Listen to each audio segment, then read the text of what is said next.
All right, welcome everyone. I'm Bruce Heckfeld. I'm going to do a little bit of setup here, and then I'm going to introduce our guests. Today's LinkedIn Live session is From Strategy to Execution, Turning Plans into Results. Again, my name is Bruce Heckfeld. I'm a strategic leadership coach. I work with CEOs, companies on scaling and exiting. I was a founder CEO, and I've worked through a lot of this with a lot of companies. So that is my day job. Today, we're going to talk about strategy, one of my favorite topics inside business growth and business exiting. Two amazing panelists, amazing guests that we have here today. First one, Eric Torrig. I'm always gonna butcher your name. Eric, pronounce your last name. Torigian. Thank you. It's a tough one. Eric is a global HR executive. He's a business strategist, specializes in helping organizations align workforce with business strategy. Obviously, going to be a really important topic today. And he's worked with Fortune 500 companies to startups. He's had a lot of experience, knows how to bridge the gap between the planning function and the execution function, and making sure that companies are really going to be set up for success, both strategically and operationally. So, Eric, welcome to the program. Yeah, thank you, Bruce. I love your show. I love to jump on these whenever I can. And I always like to say Torigian. It's a hard name when you have to pronounce it, but it's a good name when you want results. Exactly. I love it. Next up, we've got Matt Turnbull. Matt is an experienced operations and leadership consultant. He specializes in helping companies refine their strategic execution process. He focuses on aligning leadership teams, ensuring accountability, and implementing systems that drive measurable results. So with that, Matt, welcome to the program. Well, thanks, Bruce, and I'm excited as well, and to have Eric on board as well. So I know there's a lot to go into and don't want to eat up your time, so let's jump. Yeah, let's do it. So just if people are watching here on LinkedIn, we will be watching the comments boxes. So go ahead and leave a comment. It will show up here. I'll try to weave those in as we go. We're also streaming on YouTube. If you're over on YouTube, go over onto LinkedIn, leave your comments. I'm not going to be watching YouTube. So just put your comments there. And if you're watching the replay, we'll be watching the LinkedIn comments. So if you want to leave a comment on the replay, we'll check that and we'll try to respond to questions there too. So even if you're on the replay, feel free to leave questions and comments there. So let's start with this. I'd love to just kind of hear from both of you on just kind of a high level question. Like, what is the big challenge, I guess, in where companies fall short for actually translating, moving their strategic plans into real executions? Like one or two things that you've seen a challenge. Let's start with Eric and then we'll go to Matt.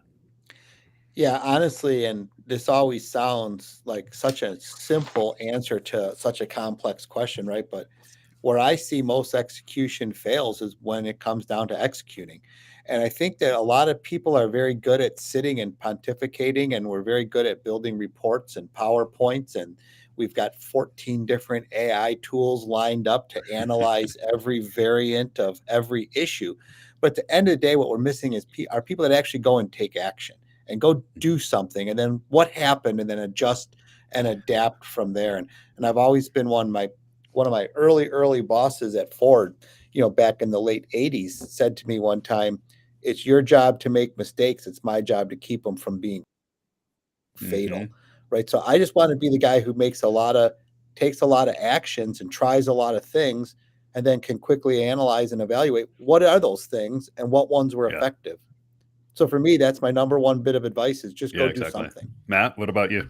I'm going to echo the sentiments, but I'm going to reach even further back into my life when I had enlisted in the Army. And one of the first things, Bruce, that they threw at us in boot camp was how critically important it was to communicate. And things tend to go better when there is clear communication, where people understand roles and responsibilities, who's in charge of what the expectations are.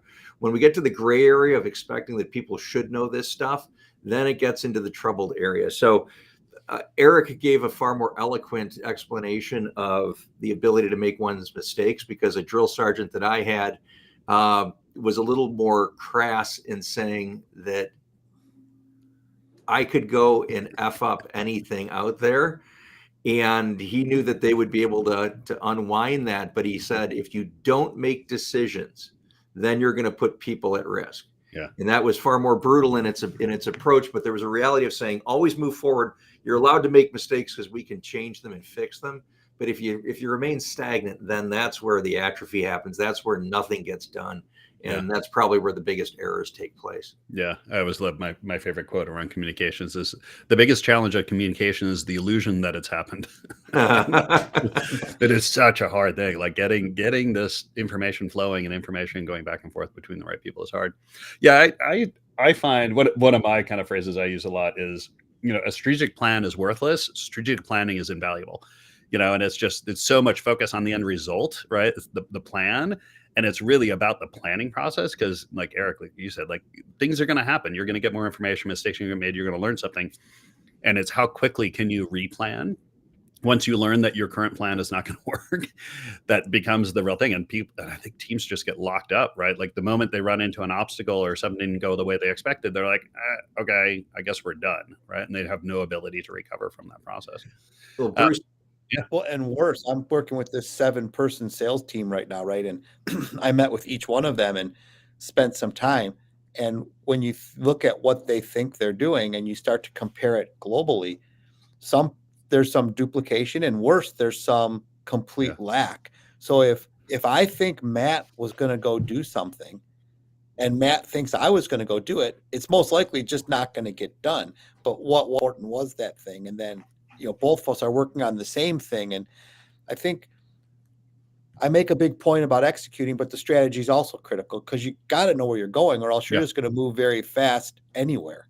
Yeah. Yeah, Matt, I'm curious, when we talk about strategy, I guess, how do you know if a company, if a team has a strategy or not? Like what's kind of on your checklist of a strategy needs to have these things or do these things? Well, I often look at the overarching, and I tend to work more on the micro level, so it's smaller organizations. I haven't gone out in front of IBM perhaps or else Amoco, but when you're working with teams, on occasion, this can be really, really cruel, is I'll start a team meeting, Bruce, and say, hey, before we get started, hey, let's all stand up, place our hands over our hearts, and on the count of 3, let's recite our team's missions or values. Ready, get set, go. And of course, everyone then checks the ceiling panels or they check their shoelaces. Or they're checking on their phone real quick. Yeah, they're like, oh my God, get me out of here quickly. And so again, it goes to communication. It's going to be a recurring theme with me, I think, on this call today. But it's to be able to say that what could go wrong is to then say that people have different visions of what we're expected to do or what we're trying to accomplish. And they may not be too far off, but if someone's off a few degrees to the left and a few degrees to the right, the spread is much larger than expected.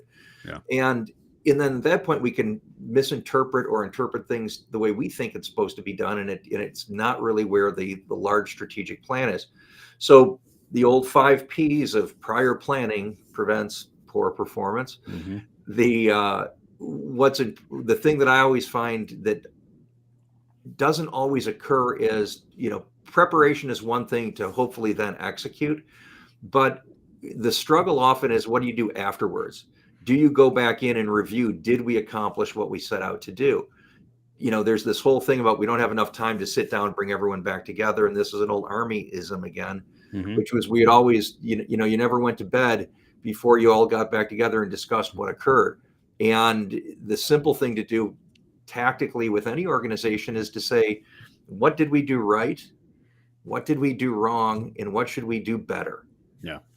And that immediate feedback loop is really critical. And unfortunately, a lot of organizations don't have the time or they skip it or forget to do that. And you can learn a heck of a lot in that immediate feedback. Yeah, that after action review, retrospective action review, people call it different things depending on the context.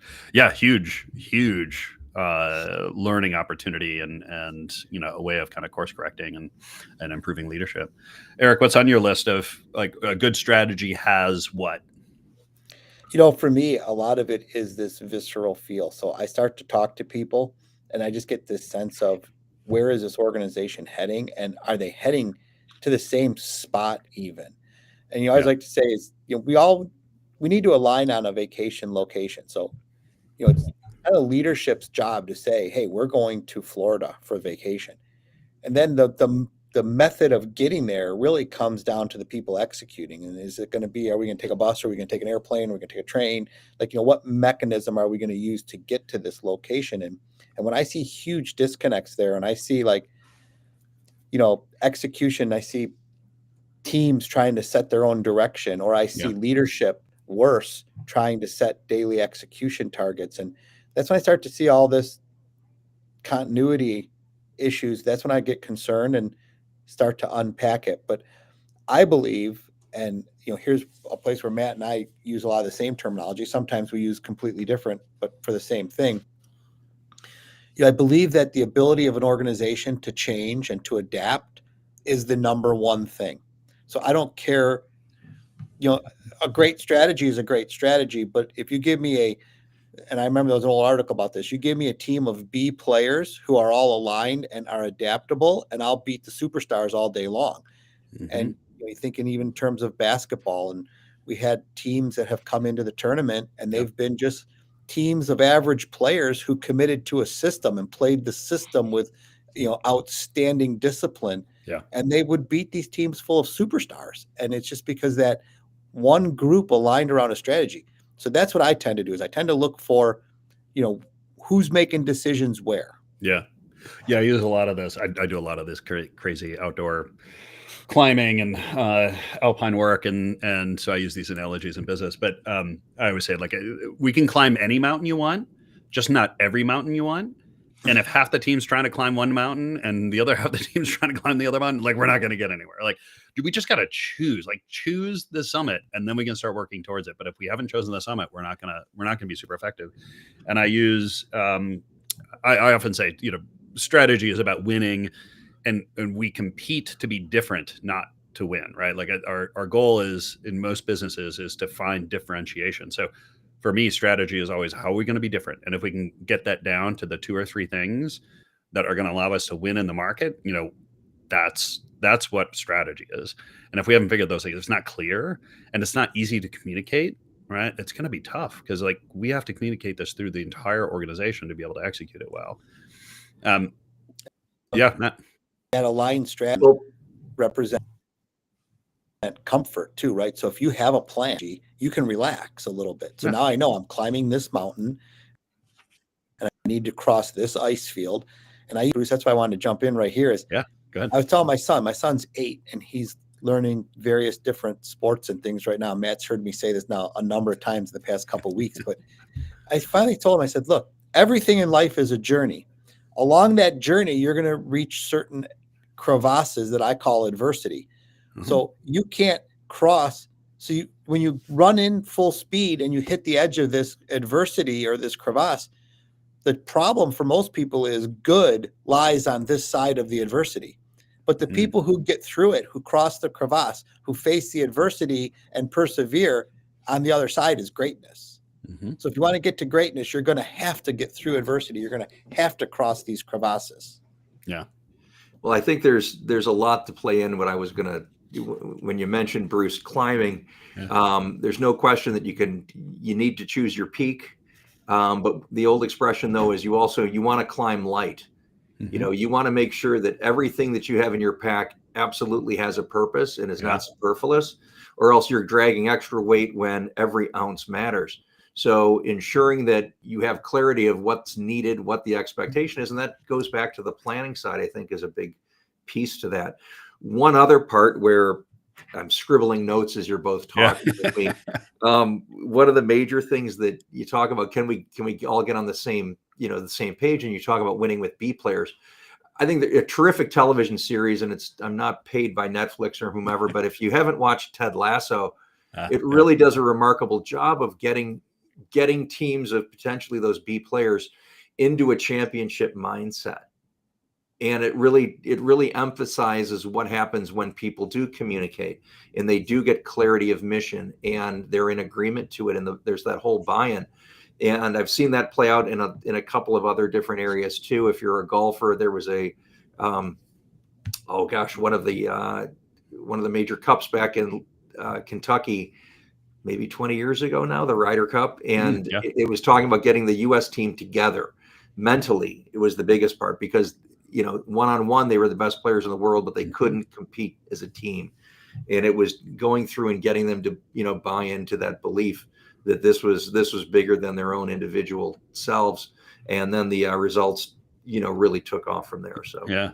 What have you noticed, or what tools have you used to get that buy-in? Because I think it's a really interesting and somewhat nuanced part of strategy, is getting people really committed to the strategy. Like what drives commitment for you two?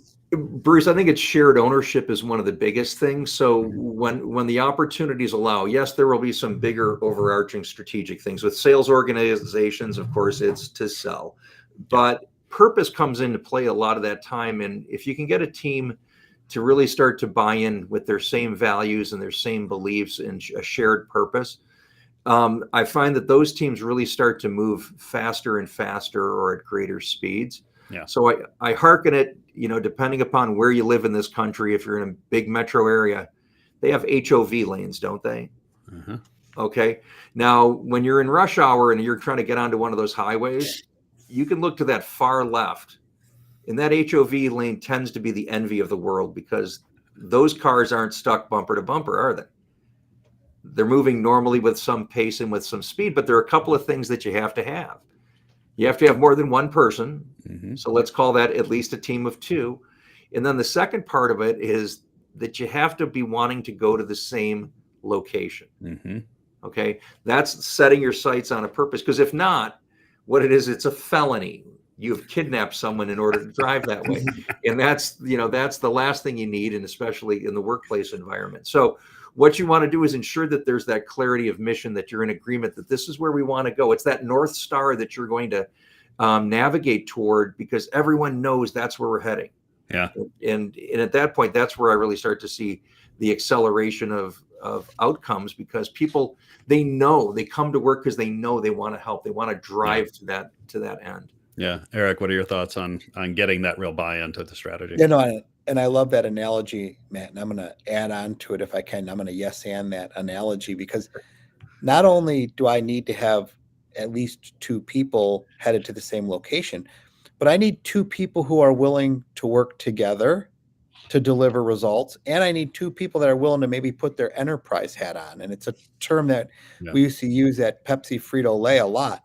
Sometimes I need to not worry about my local business and worry about the overall enterprise, right? And if I use my drive time to decompress, right? So in the morning, I might be on phone calls, but in the afternoons, that's my personal decompress time. And I listen to some music or a podcast or something to just decompress. So when I get home, I'm effective and present with my family.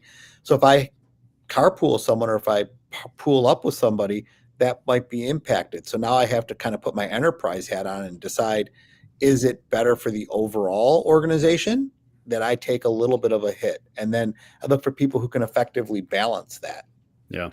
Yeah. I talk a lot about local optimization versus system optimization. And in fact, we may have to de-optimize a particular department or a particular sub-process to make the overall process work better. And that's the real test. Is like, I'm as an executive, I'm willing to have my department suffer a little bit to get the overall organization to work better. I was going to say on the buy-in stuff, like I run these strategy retreats where I take teams away for a couple of days. And one of the reasons I do that is I want to create a little bit of intensity around this. Like I want to have a little bit of a pressure cooker where I want the issues to come out. So I always talk about disagree, then commit.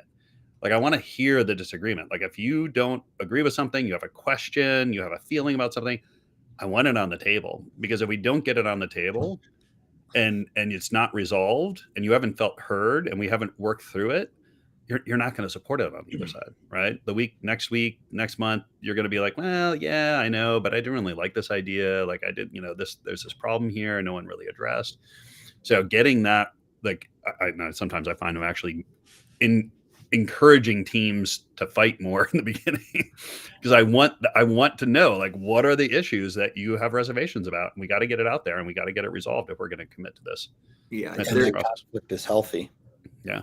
Well, yeah, and it's, as you're saying that, it's one of those things where I think Patrick Lencioni wrote a lot about it with his 5 dysfunctions, and it's the concept of healthy conflict.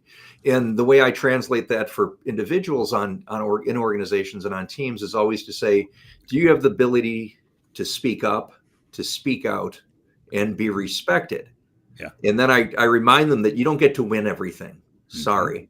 But when you have the opportunity for your voice to at least be expressed and to be heard, then there's the opportunity to say, well, you know what, I got outvoted 4-1. But at least they understand where I stand from, and I'm willing to go with them on the direction that we're taking.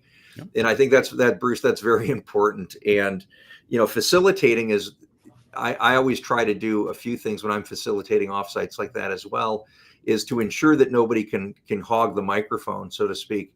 Is as I facilitate, everybody gets one answer in a round, in a round the table kind of exercise until they're completely exhausted. So it's normally 2 or 3 times around the table. And then if somebody still feels chatty, I let them then run for a minute or two.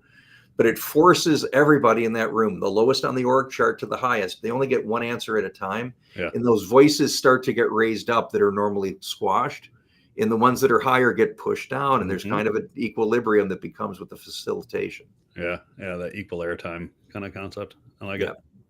How, And when when certain leaders take their airtime, and again, when I was with NBC Universal, we were dot voting on some stuff, and people are familiar with this. You put your sheets up all over, right, and people walk around and put their dots or their M&Ms or whatever they're going to do, right? I've watched really effective senior leaders go last, and some ineffective new leaders go first. And the risk there is you're steering your team with, they're watching what you're going to do. Yeah. Power anchors. Yeah. Let's talk a little bit about the execution side, because I think it's one thing to have a great strategy, like how we're going to win in the market, like what are the moves we're going to make, like you've got a strategy. What are the key elements of how to implement or how to execute that strategy? What are some techniques you use, tactics you use to help teams with the implementation side? Matt, I'm kind of curious to start with you on this one. Well, I think there are a few things, and it's always time budgeting that plays into this to some extent, but clarity of responsibility, who's owning a task, and to know that there's only the opportunity to have it for any task to only have one owner. Because if we say, oh yeah, it's co-branded, Eric and I are going to be in charge of this one, you leave yourself open for neither one of you accomplishing anything. And then we're just further behind it with time. So I came up with, or I modified what's commonly used out there, and I created what's called the ORCA process, which is ORCA. The first one is who's the owner of it. That you have to identify, Bruce, you own this podcast. You're in charge of it. Yeah. Okay. It's not my fault if it's not being broadcast today. It's yours. But there's the ownership. The responsibility is on today's call, as an example. The responsibility is with Matt and Eric and yourself to actually have this podcast. Do we need to consult? The C is consulting, and you'll say, hey, this is like racy. Yes, it is. But the ownership part first is really the clear. Yeah, I like it. Level that out. And then, do you need to consult anyone? Then afterwards, do you update somebody to say, oh yeah, by the way, we had this call, you should really dial into it, or else it went really well, or else Matt was a blabbering, maniac. Those are the things you want to do, but it allows for that clarity of who's supposed to be doing what and when. Yeah. And I think that's a good starting point, because then you have the ability for feedback and then accountability, right? And making sure that if people are struggling, you have the ability to cut it, nip it in the bud quickly to say, all right, you're not hitting any of your timelines here, Bruce. Is there something else going on? Because we take for granted that everybody can perform at that rapid rate all the time. Yeah. And truthfully, life happens sometimes. And as good leaders, we should ask not first, hey, why aren't you doing all of this stuff? Nearly as much as saying, hey, is there something going on with you that you haven't shared with us yet? Yeah. Because life does happen, and things, we can take our eye off the ball because of dealing with something major going on in life. So that's my end of it. Yeah. Eric, what's your thought on actually implementing strategy? Yeah. And I'm Six Sigma guy, so I use RASIC and I use the traditional tool, but it really gets the same effect and it gets to the same end. But it's really all about just aligning, like, this is what needs to be done. This is who's doing what, where, and then, having those discussions, and then just go and making sure people know it's okay to go, and making sure people know it's okay to do something. Yeah. Yeah. I've been using one of the key tools that I'll use with teams is kind of the end of the 3-day sessions that I typically run is a roadmap. We do a 12-quarter roadmap where we take the key initiatives. So that whatever's coming out of strategy, we say, okay, this is how we're going to win. Therefore, this is operationally where we really need to create focus. We need to be exceptional at these things, assets, capabilities. We do basically a swim lane diagram of each one of those quarter by quarter. And we start to map out, okay, what needs to happen in each quarter? What milestones do we need to achieve in each quarter? It's not a project plan. It's a set of milestones. And what the 12 quarters does is gives us this kind of horizon, this thing, what is coming at us.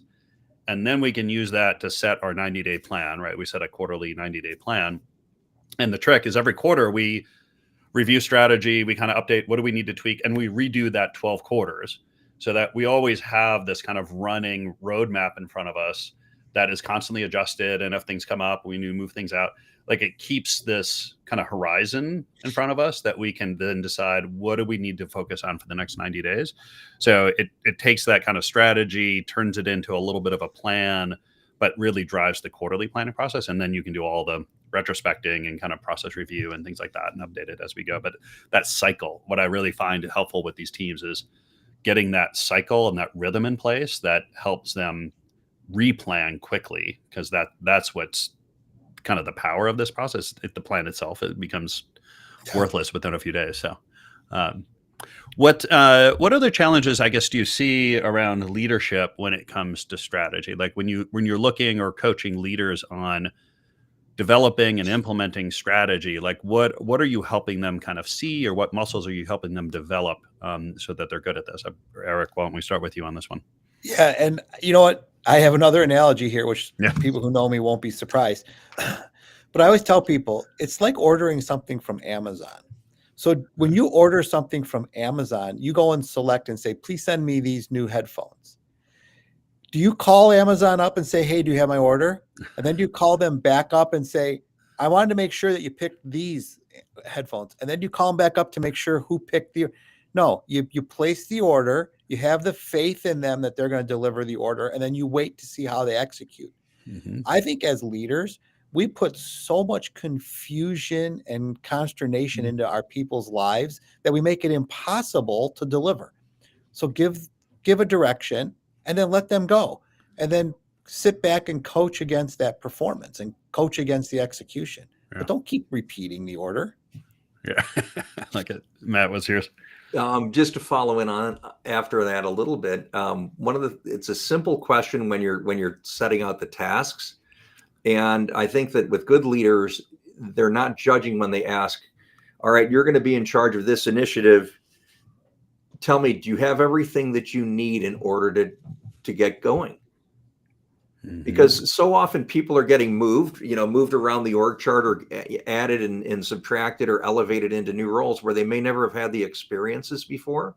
And so leadership, could we use the M word too, mentorship, is to speak as a mentor to say, okay, I've put you in charge of this initiative. Is it worth noting? Have you ever done it before?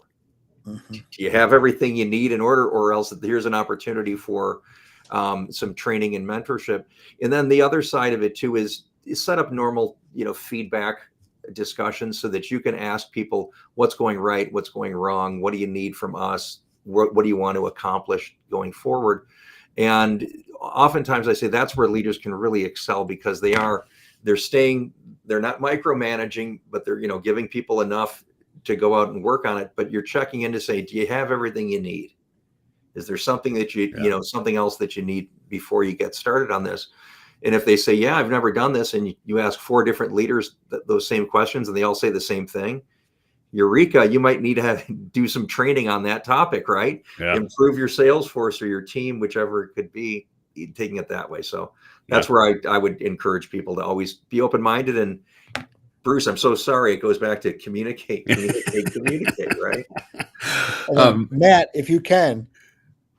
No, that's too long of a story for another call. We'll do the next one. The only one I'll add to that one, those are both absolutely key. One I end up doing, and then I end up coaching these leaders on, is definition of done, right? It's like, what do I touch, taste, smell, hear, feel at the end of this to know that this is complete. And it's like, it never ceases to surprise me. Like you start asking that question and you start realizing everyone had a completely different understanding of what they were actually going to do. Yeah. Right. And sometimes they don't really know, like, oh, I don't know what done is. So they start talking about it. And then you realize the next person is like, that's not what I thought we were going to do. Right. So getting into the real depth, like what does the world look like at the end of the quarter or at the end of this time period? And how do I tell what's my checklist that it's actually done can be super, super powerful. So we're going to hit time here. I want to make sure that you each get a chance to give out sort of contact information to audience. Eric, if people want to contact you, get more information, what's the best way to do that? So obviously LinkedIn, LinkedIn works so well for all of us nowadays. You can also reach me at eric.turigian at CHROsolutions-us.com, or you can get me on my cell phone, 248-207-1253. And Bruce, thank you. Really enjoyed this. Yeah, no, it's my pleasure. Matt, for you, if people want to get more info? Sure. The webpage is www.teamperformancegroup.com. And my email is my first initial without a dot. It's just mturnbull@teamperformancegroup.com. Phone number is 313-410-7017. So yes, Bruce, thanks. This is a fun one, to be on, and I appreciate Eric being on it as well. So it was a lot of fun, smiles and laughs. Yeah, no, my pleasure. People can get a hold of me. It's just bruce@eckfeldt.com. Eckfeldt.com is my website. And then obviously LinkedIn puts a lot of content there. It's easy to get a hold of me there. Eric, Matt, thank you so much for taking the time today. It's been a pleasure. I thank you so much. All right. Thank you, Bruce.